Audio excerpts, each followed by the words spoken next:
छत्तीसगढ़ में कई ऐसे हैरत अंगेज परंपरा है जो छत्तीसगढ़ को खास बनाता है। छत्तीसगढ़ की पहचान ही यहाँ के विभिन्न प्रकार की मनाई जाने वाली अनोखी परंपरा ही है जो लोगों को अपनी ओर खींच लेती है। प्रदेश में ज्यादातर घने जंगल है जहाँ आदिवासियों की मुख्य निवास स्थल है। जब बात आदिवासियों की होती है तो छत्तीसगढ़ की तरफ लोगों का ध्यान खुद ब खुद उनके संस्कृति को लेकर जाने लगता है। भले जाएगा क्यों नहीं, आदिवासियों की परंपरा ही अंचलवासियों को अपने आप में खास बनाता है। शहर नगर में जो संस्कृति होती है वो आदिवासी क्षेत्र के संस्कृति से मेल नहीं खाता। जहां शहर नगर में अंतिम संस्कार पर मठ बनाते हैं उसे समाधि नाम दिया गया है, जो सामान्य तौर से एक समान सा दिखाई पड़ते हैं। आदिवासियों के लोग मरने के बाद मठ बनाते हैं। वो मठ सामान्य मठों जैसा नहीं बल्कि गाड़ी, मोटर, कार, मछली जैसे आदि आकृति से मठों का निर्माण करवाता है और समय समय पर अपने पूर्वजों के मठों पर दीप प्रज्वलित करने भी जाया करते हैं। ये विचित्र परंपरा है धमतरी जिले के सिहावा क्षेत्र के। आज जमाना भले ही कहीं ज्यादा बदल गई हो लेकिन नहीं बदला तो आदिवासियों की परंपरा, सदियों से चली आ रही परंपरा को आज भी यहाँ के लोग बदस्तूर जारी रखा हुआ है। दरअसल जब आदिवासियों परिवार की किसी भी सदस्य की मौत होती है तो मृतक की ख्वाहिश अधूरा रह जाता है। उसे परिवार के लोगों द्वारा मठ बनाकर आकृति देकर पूरा करता है। जैसे कि कोई कार का इच्छा रखे होते हैं, घर बनाने सहित कई चीजें का ख्वाहिश जीते जी पूरा नहीं हो पाता है, उसे मरने के बाद मृतक के शरीर को दफनाकर मठ के रूप में उनके इच्छा को पूर्ति करता है। साथ ही आदिवासी परिवार के लोग जिस कार्य में तल्लीन रहते हैं उनके मृत्यु के बाद उसी कार्य के आधार पर मृतक का मठ बनाया जाता है, जिसका बोलबाला आसपास के गांवों में ही नहीं बल्कि शहरों में भी होता है। यही वजह है कि आदिवासियों की मठों की तरफ लोग जहां जाने से डरते हैं वो इन विचित्र मठों को देखकर मजबूरन खींचे चले जाते हैं। क्षेत्र के इसी परिष्कार ने लोगों को अचंभित कर देते हैं। कोई अगर इस क्षेत्र में जाता है तो निश्चित ही आदिवासी द्वारा बनाई गई मठ पर दृष्टि जरूर जाता है और सोच में पड़ जाते हैं कि इस प्रकार के विचित्र परंपरा आखिर किसका हो सकता है। यही वजह है सिहावा क्षेत्र लोगों को अपने हैरत वाली परंपरा से आकर्षित करते हैं। जब धमतरी जिले के सिहावा क्षेत्र में जाएं तो ये रंग बिरंगी कला आकृति वाली मठ बड़ी ही आसानी से देखने को मिल जाता है। यही कारण है सिहावा क्षेत्र के आदिवासियों की अनोखी परिष्कार क्षेत्र को खास बनाता है। बताया जाता है कि आदिवासियों की यह परंपरा सदियों से चली आ रही है। आदिवासी समाज के लोगों ने बैठक कर ये निर्णय को लिया गया था जो आज भी बरकरार है। यहाँ केवल बुजुर्ग की ही नहीं बल्कि युवाओं का भी इसी प्रकार से आकृति देने का विशेष मान्यता है। साथ ही 30 त्योहारों में आदिवासी समाज के लोग अपने पूर्वजों के मठों पर जाकर बकायदा पूजा अर्चना के साथ आस्था के दीप प्रज्वलित किया करता है। इन्हें आदिवासी समाज के लोग एक तरह के आस्था के प्रतीक माना है और आज भी इस विचित्र परंपरा आदिवासी क्षेत्र में कायम है। छत्तीसगढ़ में कई ऐसे विचित्र परंपरा है जो अपने आप में ही अनोखा होता है। इसी में एक आदिवासियों की तरह तरह के आकृति वाली मठों का भी परंपरा अपने आप में अनोखा है।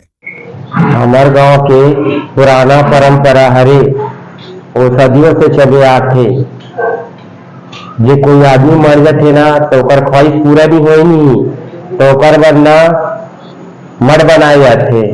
जेकर जीते जी पूरा नहीं हो सके नहीं कोई आदमी ख्वाहिश है, जैसे कि मठ बनते, कोई कार बनते और कोई हेलीकॉप्टर बनते और कोई ट्रैक्टर बनते, कोई मछली बनते। ऐसे ऐसे पूरा जैसे जैसे काम करते वैसे वैसे वेशभूषा मिलते और वैसे वैसे ओकर द्वारा से मठ बनते हमारे गांव में। शहर के लोग आते काबू शहर में आते एक बोलते कि शमशान घाट में अपने अपन आकर्षित हो जाते मठ देख के और काकती हवे इसे कहीं बोलते तो पर मरे के बाद ख्वाहिश पूरा मतलब जीते जी ख्वाहिश पूरा नहीं हो सके नहीं तो मरे के बाद ख्वाहिश ला पूरा कर देते। ये जो आदिवासी का जो मठ है आपके ग्राम में, इसके बारे में बताएंगे। ये आदिवासी का मठ जो बना हुआ है ये बहुत पुरानी परंपरा से चली आ रही है। आप देखेंगे जैसे शहर में ये सब चीज़ का नहीं होता। शहर और ग्रामीण में ये सब चीज़ में बहुत अंतर है। ये जो मठ जो बनाया गया है ना, जैसे कोई आदमी शुरू से गाड़ी चला रहा है तो उसकी अचानक मृत्यु हो जाती है तो उसके घर वाले उसके लिए वहाँ गाड़ी बना लेते हैं।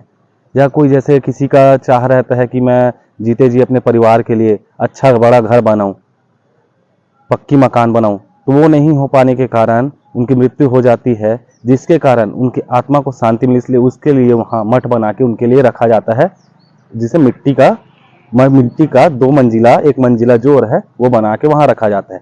इससे बता रहा हूँ, आने जाने वाले शहर के क्षेत्र लोग आके रुक जाते हैं। ये है, हमारे तरफ तो ऐसा नहीं होता, ये क्या चीज़ है? तो हम लोग ग्रामीण लोग बताते हैं कि हमारी आदिवासियों की परंपरा है जो चली आ रही है। तो आप कभी भी जाएंगे तो आप देखेंगे कि वहाँ जितने भी मठ है, वहाँ सब में अलग अलग कुछ ना कुछ चीज़ बना हुआ है। उनको ये दर्शाया जाता है कि अगर वो जीते जी वो चीज़ नहीं कर पाए तो मरने के बाद उनके परिवार द्वारा वो चीज़ किया गया है। शुरू से एक परंपरा रही है, सदियों से उनकी परंपरा चली आ रही है कि वो अपने घर के सियान बुजुर्ग युवा जिस रूप में अपनी ज़िंदगी की पूरी जीवन शैली जीते हैं और उनकी मृत्यु होने के बाद उसकी जब मठ स्थापना की जाती है तो उस मठ में मोटर कार बस की आकृति का उनका प्रतीक चिन्ह बनाया जाता है और उस प्रतीक चिन्ह पे प्रत्येक तीज त्यौहार में या क्षेत्रीय त्योहारों में बराबर उस मठ में जा कर के अपने आस्था का दीप प्रज्वलित करते हैं। ये सदियों से चला आ रहा है आदिवासियों की ये परंपरा और बहुत बढ़िया है, क्योंकि एक आस्था अपने सियानों का, अपने बुजुर्गों का उस मठ पे स्थापित करके उस आकार के दे करके बनाए रखते आ रहे हैं। दादा की पीढ़ी की ओर से ये चलते आ रहा है।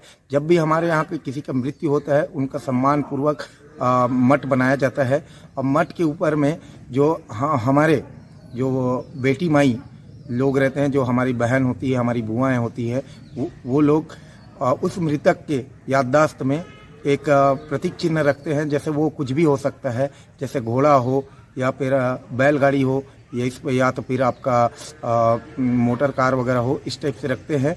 क्योंकि इसके रखने के पीछे ये कारण रहता है कि मृतक के ऊपर बेटी माँ जो कि दूसरे घर की रहती हैं, उनका भी एक आस्था उनके साथ जुड़ा रहता है कि हम भी इसको